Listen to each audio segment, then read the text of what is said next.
আপনি কি জানেন, যেখানে নৌকা বাইচ মিশে যায় ভগবানের ভোগে আর হাজারো মানুষের কণ্ঠে কণ্ঠে ভক্তির সুর, সেই জায়গার নাম আরানমুলা। আজ জানবো কেরালার এক বিস্ময়কর উৎসব ভাল্লো সাধ্যের গল্প। ভাল্লা মানে নৌকা, সাধ্য মানে ঐতিহ্যবাহী ভোজ, মিলিয়ে ভাল্লা সাধ্য, অর্থাৎ নৌকা বাইচ অংশগ্রহণকারীদের জন্য আয়োজন করা ভক্তিভোজ। এটি পাঠানামাতিট্টা জেলা কেরালার আরানমুলা শহরে অবস্থিত। উৎসব হয় শ্রী পার্থসারথী মন্দিরে।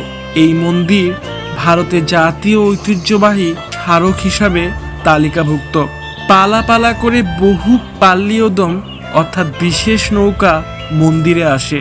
ভক্তরা সাধ্য খাওয়ান এই নৌকা চালকদের, যারা ভগবান কৃষ্ণের প্রতিনিধি। খাওয়ার আগে গাওয়া হয় ভাঞ্চিপাট্টু নৌকা চালকদের গীত।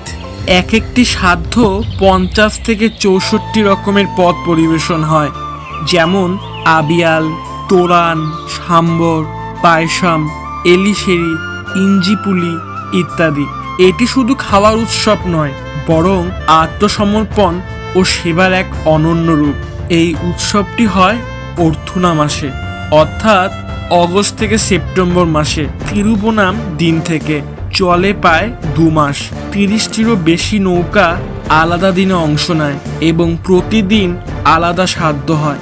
এটি শুধুই ভোজ নয়, ভক্তি ও ঐক্যের প্রতীক।